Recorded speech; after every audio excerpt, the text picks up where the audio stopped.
Hello বন্ধুরা, আমি Manisha. Welcome back to my channel. আজকে শীতকালীন সবজি দিয়ে একটা রেসিপি তোমাদের সঙ্গে শেয়ার করব। এটা আমি প্রায় করি, আর আমার যে ছোট ছেলে সে একদম সবজি খেতে চায় না, কিন্তু যখন এই রেসিপিটা করি রুটি পরোটা বলো সব কিছু দিয়েই কিন্তু বেশ সুন্দর খেয়ে নেয়। সবজিগুলো দেখতে পাচ্ছ কী কী আছে।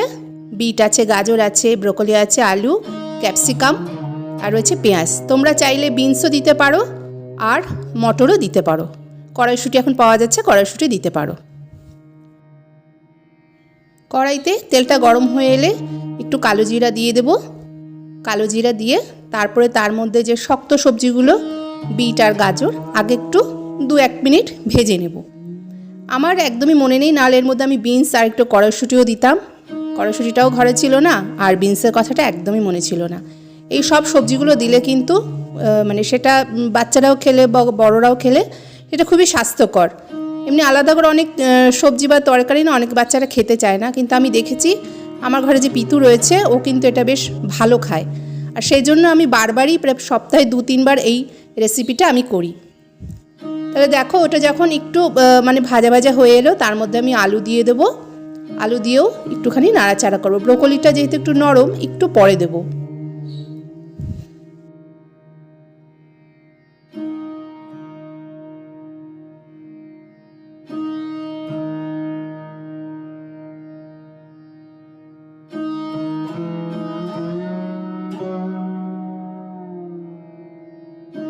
আলুটা দিয়ে নাড়াচাড়া করার পর আমি এখানে একটু হলুদ আর পরিমাণ মতো নুন দিয়ে নিলাম। নুনটা নিজেরা স্বাদ অনুযায়ী দেবে, আর কোনো রকম মশলাপাতির ব্যবহার করব না। খুব সামান্য কিন্তু দেখো উপকরণ দিয়েই রেসিপিটা খুব ভালোভাবে কিন্তু হয়ে যাবে। আরেকবার করে খেয়ে দেখো, যারা জানো অনেকেই খাও, আর যারা এখনও পর্যন্ত খেয়ে টেস্ট করেনি তারা খেও। ভাত দিয়ে বলো, রুটি, লুচি, সব কিছু দিয়েই, পরোটা সব কিছু দিয়েই ভালো লাগবে। এটার মধ্যে আমি কোনো রকম জল দেব না, ভাপে ভাপেই করব, ঢেকে ঢেকে করব। তো এবার আমি এটাকে নাড়াচাড়া করব, বারবারই একটুখানি নাড়াচাড়া করতে হবে, নাহলে নিচে লেগে যেতে পারে যেহেতু ঢাকা আছে। তারপরে ব্রোকলিটা দিয়ে দেব। ব্রোকলিটা দিয়েও সব একটু একটু করে শক্ত সবজি দিয়ে নরম সবজি এরমভাবে যেতে হবে, নাহলে নরম সবজিগুলো যদি একসাথে দিয়ে দিই তাহলে পুরো গলে যাবে। তো দিয়ে এইভাবে নাড়াচাড়া করতে হবে, আর ঢেকে ঢেকে করতে হবে।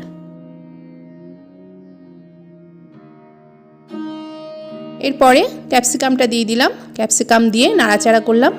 আর নুনটা কিন্তু নামানোর আগে একটু দেখে নিও। আমি সবসময় একটু কম নুন ব্যবহার করি, নামানোর আগে একটু হালকা নুন দিয়ে নামিয়ে নিলেই হবে। আমি কোনো চিনি দেব না, অনেকে চিনির ব্যবহার করে। এরপরে পেঁয়াজটা দিয়ে দিলাম। পেঁয়াজটা সবার শেষে দেবো, তার সঙ্গে একটু লঙ্কা দিয়ে দিলাম, যাতে সেগুলো হালকা ভাজা হয়, বেশি একটা ভাজবো না, জাস্ট একটু সিদ্ধ সিদ্ধ হয়ে আসবে। এতে কী হয়, গন্ধটাও খুব ভালো হয় আর টেস্টও ভালো হয়। তাই এইভাবে নাড়াচাড়া করে আবার ঢেকে ঢেকে করে নেব।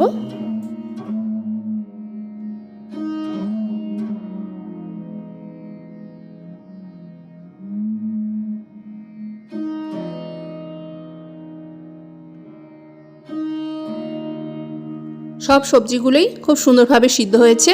নামানোর আগে একটুখানি টেস্ট করে একটু নুন অ্যাড করে দিলাম। আবার একটু নাড়াচাড়া করব, নাড়াচাড়া করে একটু পরেই এটাকে বন্ধ করে দেবো। এটা অলরেডি হয়ে এসছে। সকালে রুটির সঙ্গে বা পরোটা লুচির সাথে ব্রেকফাস্ট, বা রাতেও ডিনারের রুটি পরোটার সাথে কিন্তু এটা বেশ ভালো। আর দেখো এর মধ্যে সবার লাস্টে একটু ধনেপাতা অ্যাড করে দিচ্ছি। এখন তো ধনেপাতার সময়, আর এমনি এক এক জায়গায় প্রায় সারা বছরই ধনেপাতা পাওয়া যায়। ধনেপাতা দিলেও গন্ধটা খুব সুন্দর হয়, আর যে কোনো হার্বস খাওয়া সবই স্বাস্থ্যের পক্ষে উপকারী। তাহলে এইভাবে নাড়াচাড়া করবো। অলরেডি হয়ে গেছে। এবার একটু ঢেকে রাখবো, ওভেনটাকে বন্ধ করে এবার একটু ঢেকে রাখবো, তারপরে সার্ভ করব।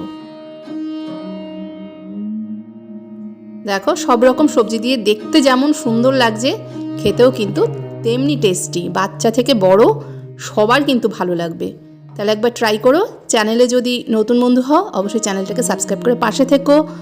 তোমাদের সাপোর্ট অনেক ইম্পর্টেন্ট। লাইক করো, শেয়ার করো।